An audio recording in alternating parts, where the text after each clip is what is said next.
Coming up next on the Jeff Crilley Show, it's not how many times you get knocked down, it's how many times you get up. We'll be talking to Julia Davis. She's the host of the Growth and Grit podcast. Next.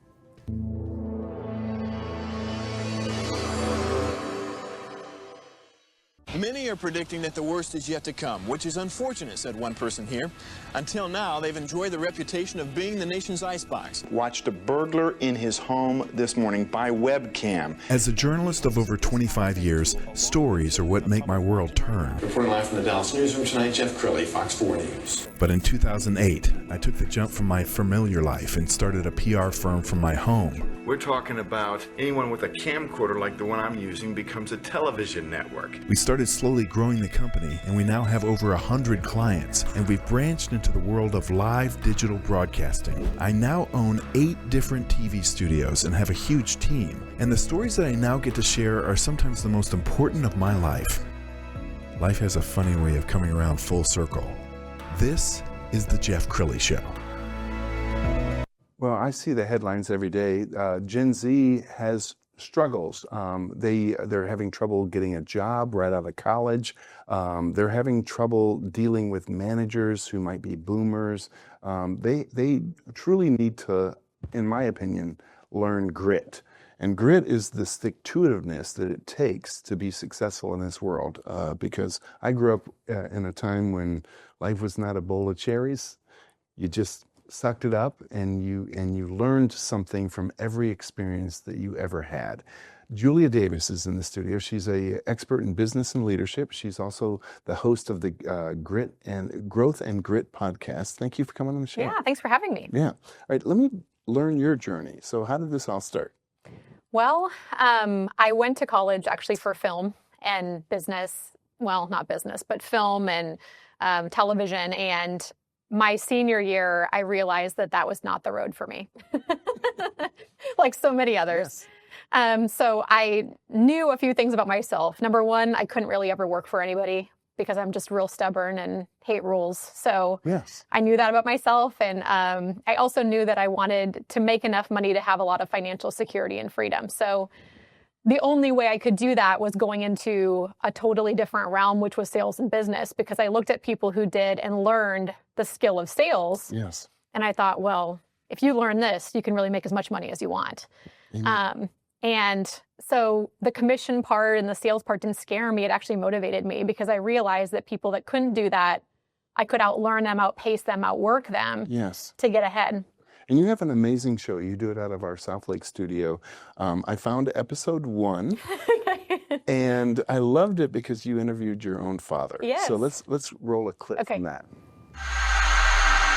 I'm Julia Davis, a film major who stumbled into the business world with no experience in 2006. I was able to fail enough to learn how to run a 7-figure business and have provided consulting services to over 200 individually owned companies.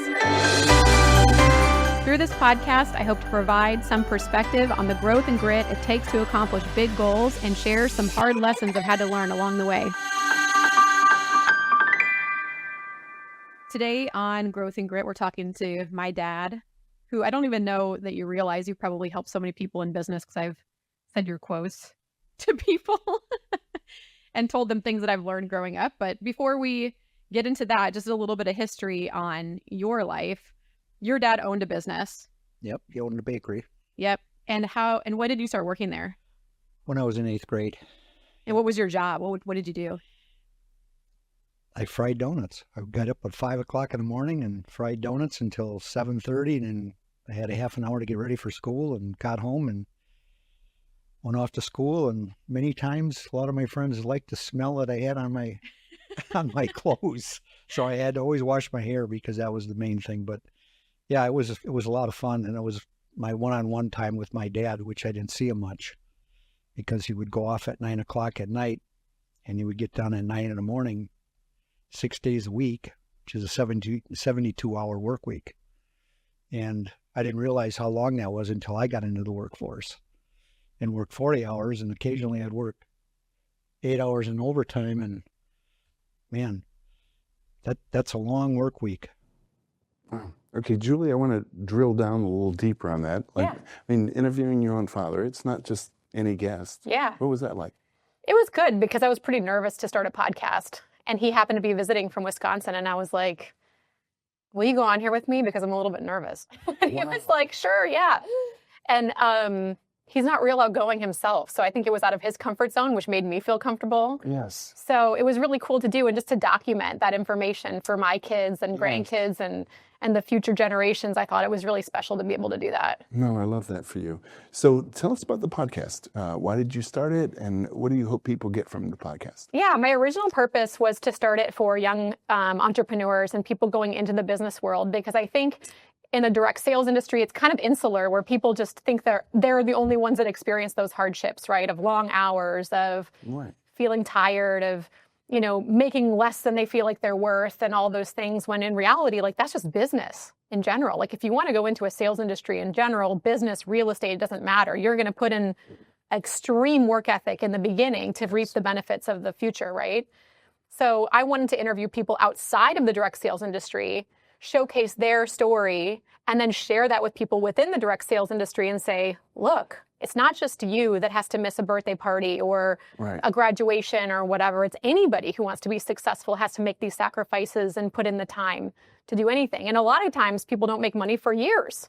10, 15, 20 years down the road is their break-even point, when in the industry I'm in, people can make money in their first week if they just work, Where did you get your grit from?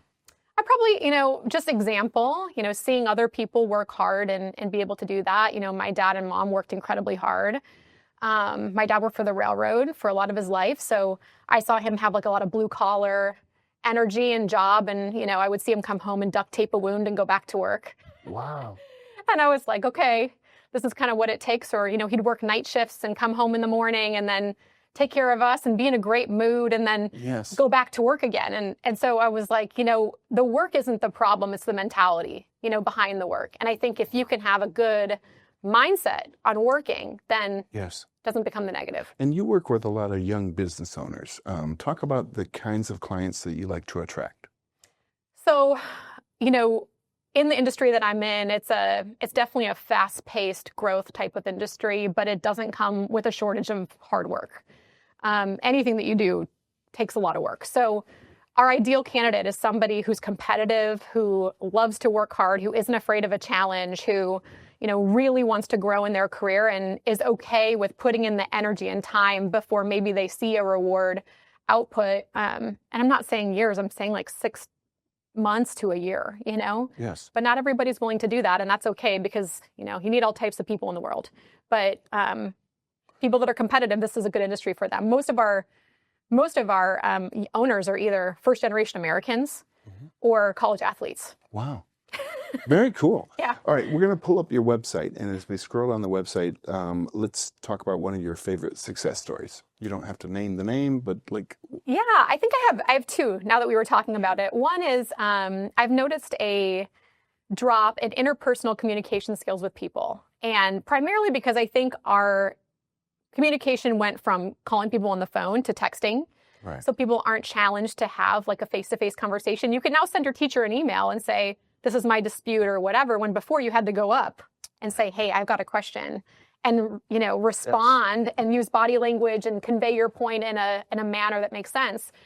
Well, I'm seeing now in the next generation of people, those interpersonal communication skills really suffer. And that's what I was getting most of my phone calls about, is how do I have this conversation or that conversation, or what do I do here? So I actually created a chat GPT for the direct sales industry where people can type in a scenario. Wow. And then, or record a voice recording, hey, this is what's going on. It will ask a bunch of questions to follow up. And then it will pump out a conversation that I would probably have with that candidate, that they can either translate into their own verbiage or just get an idea of how to have it. And I've seen people who use that go from, smaller teams to massive teams, because now they're just not avoiding, but they're actually confronting an issue and handling it in real time. Well, let's talk more about grit.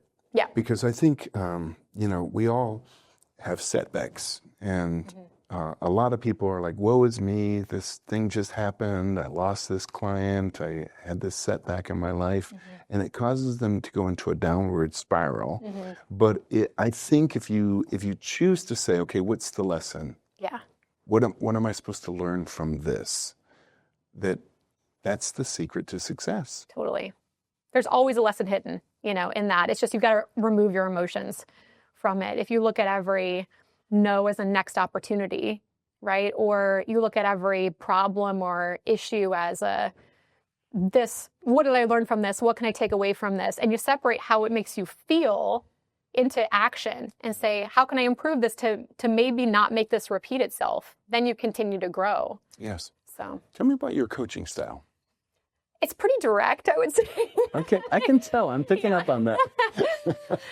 Patience is one of my weaknesses for sure. So I think, my coaching is pretty direct, but kind. I try to take everyone's opinion into consideration for sure, but my goal is to move the needle. So that isn't always what you want to hear, but it's definitely what you need to hear. Yes. So I would say that's probably I love that. No, that's perfect. Okay, so in the last couple minutes, why don't you look to the camera on the left, and that's your prospective client. Mm-hmm. Talk to your prospective client about why they might want to have a phone call with you.